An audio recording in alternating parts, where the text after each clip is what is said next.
Madame, mademoiselle, monsieur, bonjour et bienvenue dans ce magazine où nous poursuivons notre réflexion sur une théologie de la prière avec Patrick Royanet qui a publié aux éditions Salvator ce livre « Et tu ne réponds pas, une théologie de la prière ». Patrick Royanet, bonjour. Bonjour. Nous poursuivons notre réflexion grâce à votre ouvrage et je voudrais de nouveau citer juste reprendre une citation que vous nous proposez. Comment prier? Il n'est pas nécessaire d'user de beaucoup de paroles, répondait Macaire.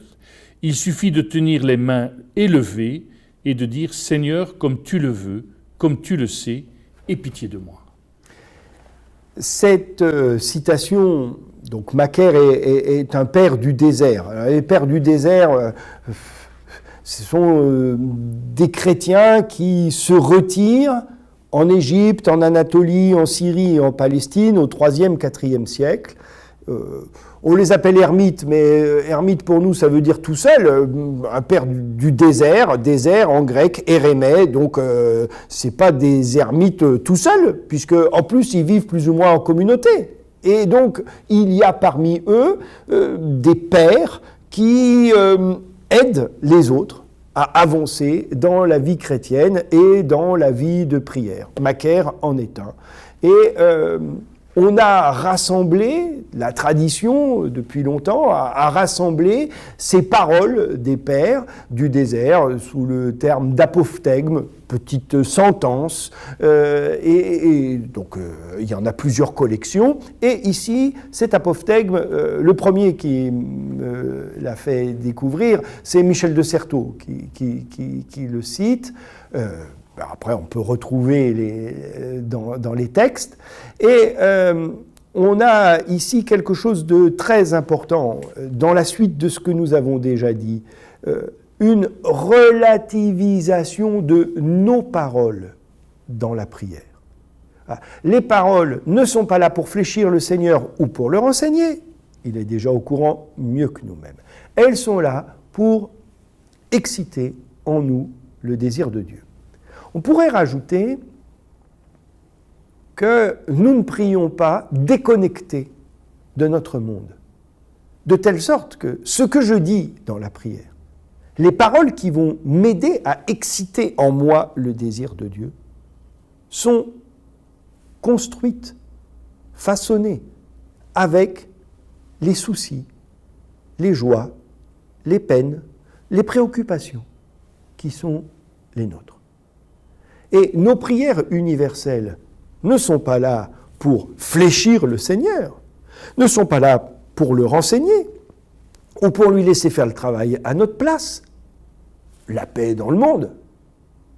Mais nous demandons au Seigneur d'être en nous justement dans ses préoccupations, ses joies, ses peines. Voilà ce que seraient les paroles. Mais prier, ce n'est pas seulement des intentions de prière. Évidemment, pas davantage réciter des prières. Et les pères du désert, comme nous venons de le lire, relativisent cela. Et ces petits textes racontent comment ils prient. Alors toujours sous forme de petites images, hein, ces apophthegmes. Alors, ils décrivent qu'on se tiendra debout.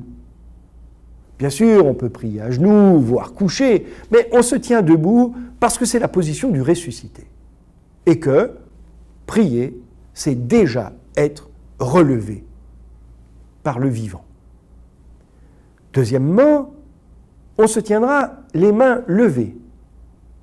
Ici, ça renvoie à Moïse, avec sa prière d'intercession, qui, dès lors qu'il baisse les bras, les Amalécites prennent le dessus, et il faut qu'il y ait quelques jeunes qui viennent lui le maintenir. Et, évidemment, les mains levées renvoient à cette intercession de Moïse. Elle renvoie aussi à Jésus sur la croix. Et cette attestation des mains levées comme mimant la croix, on la trouve chez Tertullien. Tertullien, il écrit vers l'an 200. Ce n'est pas une invention. C'est vraiment, en priant, nous sommes mis et dans la position du Christ en croix et dans la position de la résurrection. C'est le mystère pascal qui, vous voyez, physiquement, corporellement, est exprimé dans la prière. Debout, les mains levées. La nuit, c'est la nuit qu'on prie. Alors ça, il faudra peut-être revenir, mais je crois que c'est la nuit, même quand on prie en plein jour, justement, à cause de ce silence de Dieu, à cause de tout ce qui est susceptible d'arriver dans ce silence, nos illusions, nos tentations. Oui, on y reviendra à ça, c'est important. De nuit, on prie, même si c'est en plein jour. Et Jean de la Croix, c'est la nuit obscure. Et puis, dernier trait à dire sur cette position des pères du désert, debout, de nuit, les mains levées, on regarde vers l'Orient et on attend que le jour se lève. La prière, c'est attendre que le jour de Dieu se lève, qu'on en ait fini du mal. C'est exciter en nous le désir de Dieu, ça veut dire cela. Nous n'en pouvons plus du mal. Nous attendons que le jour de Dieu se lève.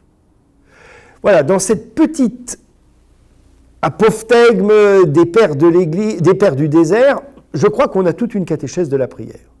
Cette catéchèse de la prière, avant même les pères de l'Église, du désert, nous en avons la trace dans l'iconographie paléo-chrétienne. Et dans les catacombes à Rome, on a, ou sur tel ou tel cénotaphe ou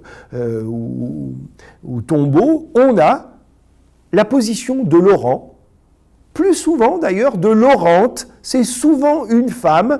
Est-ce que c'est les vierges qui veillent dans la prière à la fin du chapitre, dans le chapitre 25 de Matthieu, qui sont là derrière? Est-ce que c'est l'Église qui prie?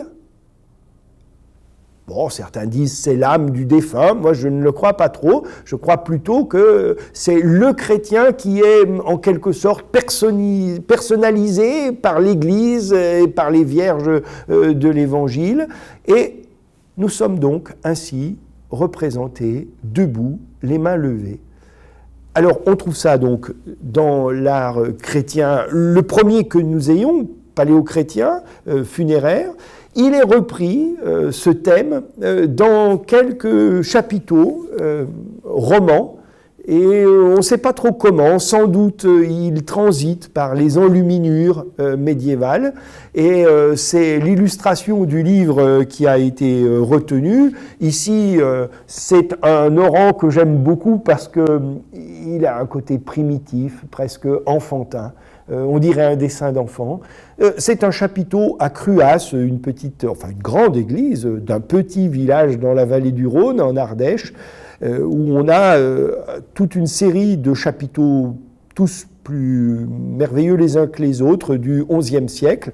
Et celui-là qui, depuis le départ, d'ailleurs, on voit bien, il est patiné par les mains des pèlerins qui sont venus poser leurs mains sur ce priant, comme si eux, leurs paroles, ils ne savaient pas faire, comme si eux, ils ne savaient pas prier. Et nous ne savons pas prier. Alors, on met la main sur celui qui représente la prière, et voilà notre prière. Voilà, encore une attitude pour dire la prière. Vous concluez ce chapitre, vous introduisez ce chapitre, par le Eti le Sum, dans cette fameuse prière du 12 juillet 1942, où elle dit « Dieu, toi, tu ne peux pas changer les choses, et d'une certaine manière, tu as besoin de nous pour que les choses changent ». C'est également l'attitude de l'orante que vous pensez correcte? Le texte d'Eti et le Sum me paraît révélateur de ce que nous disions dans un entretien précédent. Poser la question de la prière aujourd'hui, c'est poser la question de la prière après Auschwitz ou avec Auschwitz. Et Eti Il-sung est exactement dans ce contexte-là. Et c'est pas seulement après coup qu'on dénombre les 6 millions de Juifs, c'est elle, du milieu du drame, qui vit ce qu'il ne répond pas et qui comprend que le silence de Dieu n'est pas son absence, son indifférence. Le silence de Dieu est ce qui permet aux chrétiens d'exister comme chrétiens, à savoir se redresser, se retrousser les manches pour la charité. Si Éti est resté au camp, c'est pour soutenir ses frères et sœurs. Et donc la place de la charité, dont on a déjà évoqué une fois ou l'autre l'importance, et effectivement, c'est aussi une manière de répondre à la question, la prière, à quoi ça sert? Quelle est l'efficacité de la prière? Je redis, si la prière c'est un moyen, on a raté. La prière c'est le but. Donc poser la question, la prière, à quoi ça sert? Je crois qu'on envisage la prière comme un rasoir ou une cafetière. Mais la prière, ce n'est pas un instrument en vue de quelque chose. Voilà. Et donc, le renversement qu'opère Éti me semble exprimer exactement cela. C'est-à-dire, elle prie, et son texte est magnifique parce qu'elle est découragée et elle finit ces quelques lignes en disant « Je t'ai déjà prié à te dire tout cela, que nous allons prendre ta place puisque toi tu ne le fais pas. » Elle est, je crois, à la charnière d'un monde où Dieu est susceptible de pouvoir agir et le monde qui est le nôtre où Dieu n'agit pas. Et donc, elle opère dans ce petit texte, juste quelques lignes, un renversement de période en demeurant fidèle à ce qu'est la prière depuis les pères du désert et même avant Jésus, et puis on n'a pas attendu Jésus pour prier, jusqu'à aujourd'hui. Merci beaucoup à vous. Nous arrivons au terme de cette émission. Merci de votre fidélité. À très bientôt.